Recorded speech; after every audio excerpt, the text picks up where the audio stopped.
안녕하십니까, 망고쌤입니다. 전세 사기로 안타까운 일들이 계속 발생하고 있어요. 참 마음이 아픈데 저도 그런 일들이 앞으로 안 일어났으면 하는 마음에 사람들에게 전세 사기의 유형이나 대처법에 대해서 알려드리고자 합니다. 크게 전세 사기는 5개 정도의 유형이 있습니다. 5번째부터 해서 최근에 발생한 인천에 발생했던 전세 사기 유형까지 말씀을 드리고 대처법에 대해서 한번 같이 이야기해 보도록 하겠습니다. 전세 사기 유형 첫 번째, 전세를 월세로 계약하는 겁니다. 이게 무슨 이야기냐면, 자 보세요. 집주인이 해외에 살고 있거나 지방에 있는 경우에 중개를 의뢰하겠죠.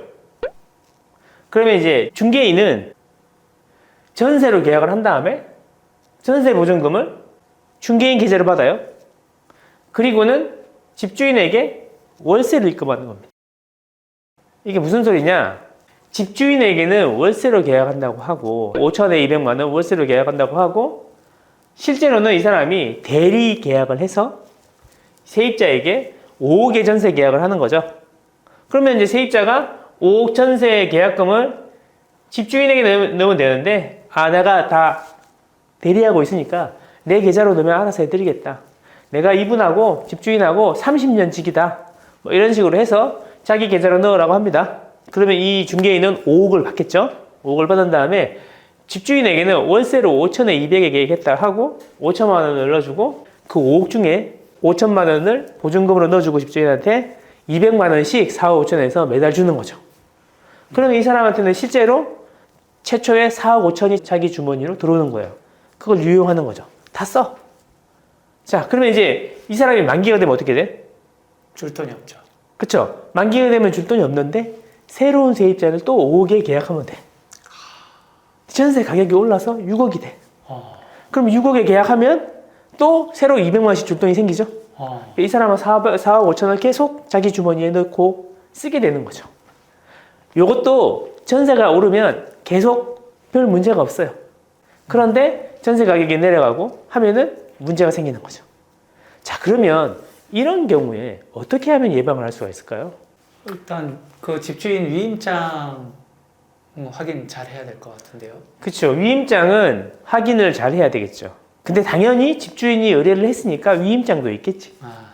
근데 잘 봐야 되는데, 보통 그 위임장을 적어 달라면서 중개인이 집주인한테 위임장 양식을 보내주고 사인만 해서 갖고 오라고 한단 말이야. 그러면 그 내용에 보면은 전세 중개를 의뢰한다, 월세 중개를 의뢰한다 이렇게 되어 있지 않고, 임대에 관한 모든 일을 위임한다 이렇게 되어 있겠지.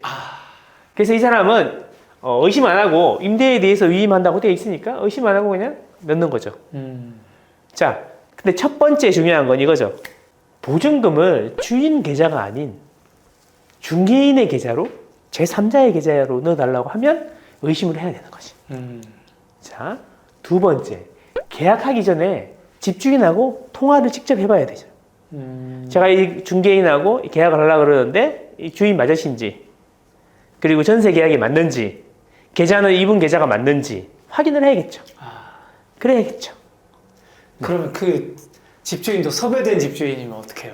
그러니까 섭외된 집주인일 수 있죠. 충분히 그렇게 이야기할 수 있죠. 그러니까 일단은 이 보증금을 입금할 때 집주인 명의의 계좌인지 아닌지 그걸 확인하는 게 중요하다는 거죠. 전세 사기 유형 두 번째, 다중계약. 집주인이 있어요. 이 집주인이 나쁜 마음을 먹고 임차인 1과 전세 계약을 합니다. 그리고 동시에 임차인 3하고도 전세 계약을 하는 거죠. 똑같은 5억짜리 전셋집을 3명이랑 하는 겁니다. 네. 그래서 3명한테 보증금을 다 입금받는 거죠. 자, 그래서 막상 이사하는 날 가보면은 이삿짐 차가 3대가 와 있는 거지. 그리고 입금하고 난 다음에야 아는 거지. 이런 경우에 어떻게 막으면 될까요? 자, 어렵죠. 일단 집주인이 직거래로 하자고 하는 경우에는 의심을 해봐야 돼요. 의심을 해봐야 되고, 두 번째, 이런 경우에는 짧은 기간에 여러 건의 계약을 동시에 하기 때문에 전세가 저렴하게 나오는 경우가 많아요. 그러니까 전세가 너무 싸면 의심해보고, 집주인이 직거래를 하자 그러면 의심을 해봐야 되는 거죠. 그죠? 예. 그리고 중개인을 통해서 할 때 중개인이 그 지역에 있는 허가된 중개인인지 그러니까 아파트라 그러면 그 빌라라 그러면 거기서 오래 하신 분인지 잘 봐야 된다는 거죠. 네. 그죠? 예, 그렇게 보시면 되겠다. 전세 사기 유형 세 번째. 이 경우에는 집주인이 악의적으로 이사 당일날 대출을 받아가지고 경매로 나오는 경우가 종종 있습니다. 보시죠. 집주인이 있어요. 집주인이 임차인하고 전세 계약을 해요. 임차인은 그러면 이사를 하겠죠. 이사를 하고 집을 넣겠죠. 이사 당일날 전입신고를 하는데 전입신고하는 날 보시면 둘 다 이잖아요. 동시에 대출을 받는 거죠, 집주인이. 자, 그렇게 되면 무슨 일이 생기느냐? 전입신고를 해야지 대항력이 생기는데 대항력이 무슨 이야기냐면 임차인이 들어오고 대출이 들어오면 임차인은 경매가 넘어가더라도 보호를 받을 수 있어요. 왜냐하면 경매 낙찰 금액에서 임차 보증금을 먼저 받을 수 있으니까. 그런데 대출이 먼저 들어가고 전세를 들어가게 되면 경매가 진행되었을 때 경매 낙찰 대금으로 대출금을 먼저 갚고 남은 금액 중에 일부를 보증금으로 받는 거죠. 네. 그러니까 대출보다 뒤로 들어가면 안 되는 거죠, 날짜가. 근데 그럼 이런 경우에 동시에 했잖아요. 네. 자, 그럼 어떻게 되느냐? 근저당은 접수하면 접수하는 그 날짜, 그 시간으로 순위가 매겨졌는데 전입신고는 접수하면 그 다음날 00시에 발효가 돼요. 그래서 결국 동시에 같은 날 대출이랑 전입신고가 되면 전입신고는 그 다음 날로 넘어가니까 항상 후순위가 되는 거죠. 자, 5억짜리 집이 있는데 보통 60% 정도 대출을 해줘요. 네. 그러면 5억짜리 집에 집주인이 3억 대출을 먼저 받고 네. 이 경우에 전입신고한 임차인은 5억짜리 집에 3억 전세 계약을 했는데 3억 대출 후순위로 3억이 들어가는 거죠. 전세 보증금이. 네. 그렇게 되면 집은 5억짜리인데 총 대출 금액하고 전세 보증금이 6억이 돼요. 그래서 5억에 낙찰이 되면 상관없는데 보통 경매라는 게 시세보다 싸게 낙찰이 되잖아요. 네네. 그래서 만약에 4억에 낙찰이 됐다. 그러면 4억 중에 3억 대출금이 먼저 상환이 되고 그러면 1억이 남잖아요. 네. 그 1억만 임차인이 받는 거예요. 그럼 3억을 넣는데 2억이 날아가는 거죠. 네. 이런 경우에 집주인이 악질적으로 사기를 치는 거죠. 이런 경우는 어떻게 막아야 할까요? 사실상 이런 경우는 막기가 어려워요. 쉽지 않습니다. 그래서 보통 대출 당일날 건전항을 해야 되니까 은행에서 방문을 하는 경우가 있거든요. 그래서 일찍부터 이사를 좀 일찍 하는 게 좋아요. 그분들도 어차피 업무 시간에 올 거 아닙니까? 네. 9시에 막 이사를 하고 있으면 그 사람들이 와서 이게 무슨 일이에요? 이사하고 있는데요? 그래요? 이렇게 내는 거죠. 이사를 좀 빨리 하는 게 좋습니다. 그리고 이사하자마자 등기부등본을 수시로 그 당일 저녁이라든지 그 다음날 떼부는 게 좋아요. 물론 사후 처리지만 건전항을 접수를 하게 되면은 건전항이 접수가 등기부에 바로 나오는 게 아니라 무언가 등기가 접수된 게 있다, 처리할 게 이렇게 나오거든요. 그러면 의심을 해야 되는 거죠, 빨리. 사실 이 경우는 작정하고 하면 막기가 쉽지 않습니다. 실제로 이런 경우로 인해서 경매가 많이 나오죠. 다음은 매매가보다 높은 전세 계약입니다. 자, 이런 경우에는 보통 갭 투자자가 있죠. 네. 갭 투자자가 1억짜리 빌라를 사서 500만 원 인테리어에서 믿기지 않겠지만 1억 1천에 전세를 놓습니다. 그러면 이제 집이 깨끗하니까 1억 1천에 전세 계약을 들어오겠죠. 네. 근데 실제로는 이 사람은 1억에 사서 500 인테리어 했으니까 매매 시세는 1억인데 전세를 1억 1천에 넣는 거죠. 그러면 매매 가격보다 더 높게 이 사람이 들어가는 거예요. 뭔가 좀 위험해 보이지 않나요? 네네. 그죠? 그러면 전세가 계속 올라주면 상관없는데 자, 이 투자자는 전세를 놓고도 현금이 500 생겼죠? 네. 그래서 그 자금을 이용해서 또다시 갭 투자를 여러 개씩 하는 겁니다. 결국 그 이야기는 뭐냐면 이 사람은 현금이 없죠. 네. 그죠? 예. 그래서 이제 만기가 됐어요. 전세 만기가 돼서 1억을 돌려주세요라고 갭 투자자에게 얘기했는데 갭 투자자는 현금이 없잖아요. 네.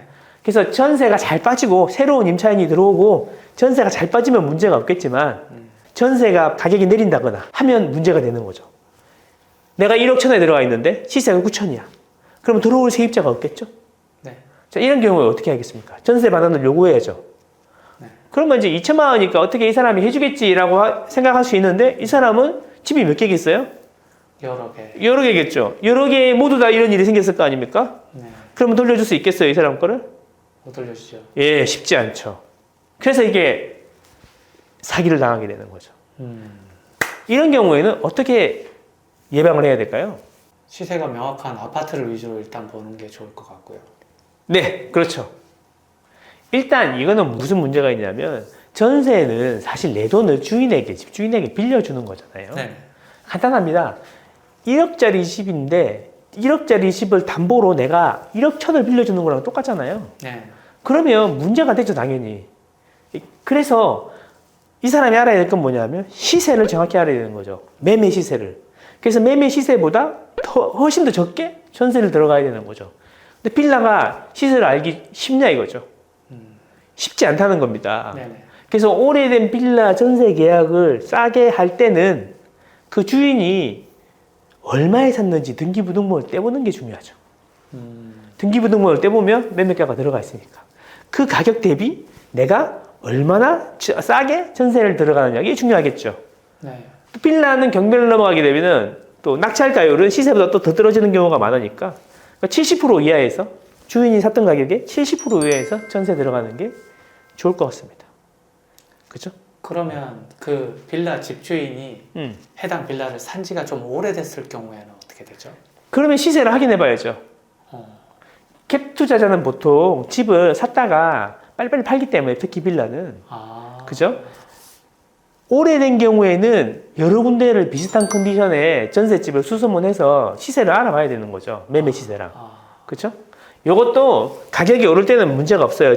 매매 가격도 오르고 전세 가격도 오르면 문제가 없는데 전세 가격이 빠지기 시작하면 문제가 되는 거죠. 이게 매매가보다 높은 전세가 사기 수법인 거죠. 이거는 이 사람이 사기를 칠 의도를 가지고 했다기보다는 이 사람은 그냥 투자로 한 거죠. 투자로. 그죠? 여러 채를 하고 싶었다. 그치. 투자로. 논란이 있을 수 있지만 어쨌든 전세금이 빠지는 경우에 임차인은 손해를 보게 되는 거니까 사기 수법에 넣습니다. 전세 사기 유형 5번째입니다. 이게 바로 최근에 인천 미추홀구에서 발생했던 전세 사기. 우리가 흔히 아는 빌라왕 사건의 수법입니다. 제가 설명하는 거랑 조금씩 다를 수 있지만 큰 틀에서는 똑같다는 거죠. 대량의 피해가 발생하고 있는 전세 사기 수법입니다. 이 유형을 정확히 파악하고 있어야지 사기를 안 당할 수 있어요. 네. 자, 먼저 수법을 한번 알려드리겠습니다. 자, 보세요. 건축주가 있어요. 빌라나 소형 아파트를 짓는 거죠. 그래서 신축을 하게 됩니다, 일단. 그리고는 어떻게 하냐면은 전문 중개인에게 중개를 의뢰합니다. 자, 이 신축 빌라에 이 건축주가 분양하고 싶은 가격이 3억이라고 합시다. 그러면 전문 중개인에게는 1,000만 원의 수수료를 줄 테니까 3억 2천에 전세 계약을 놔달라고 합니다. 그래서 임차인을 구하는데 아니 3억인 집을 어떻게 3억 2천에 계약을 합니까? 라고 말하겠지만 신축 빌라는 시세를 알기가 어렵습니다. 그렇지 않습니까? 그리고 1, 2천 사이 대동소이하면 자기도 잘 모른단 말이에요. 네. 그리고 신축인데 빌라는 위치가 다르고 모양도 다르고 연식도 다 틀리지 않습니까? 네네. 알기가 쉽지 않습니다. 그래서 3억 2천에 계약을 합니다. 자, 3억에 분양하고 싶은 것을 3억 2천에 계약을 했어요. 그러면 이 3억 2천이 어디로 들어가요? 건축주에게 들어가겠죠. 자, 건축주에게 들어갑니다. 3억 2천이 들어갔어요. 그러면 전세 계약을 하고 나서 주인은 바지 사장, 바지 임대인으로 바꿉니다. 이 주인이 3억 2천에 인수를 하는 거예요. 자, 명의만 가져가는 겁니다. 네. 이 사람이 소위 말하는 빌라 왕이 되는 겁니다. 빌라 왕은 바지예요. 실제로 설계자는 이 두 명이라고 보시면 돼요. 건축주하고 중개인. 네. 중개인도 다 알고 있는 거죠. 이런 사실을. 자, 그러면 이 사람이 3억 2천에 사갔는데 전세를 얼마나 써요? 3억 2천. 그렇죠. 이 사람이 전세에 3억 2천을 안고 사는 거니까 이 사람은 건축주에게 줄 돈이 없죠. 네. 자, 그런데 이 사람은 원래 3억에 팔려고 했으니까 1,000만 원은 중개인에게 주고 어. 바지 사장에게 명의를 가져가는 조건으로 1,000만 원을 줍니다. 이걸 R이라고 합니다. R. 리베이트 R이라고 합니다.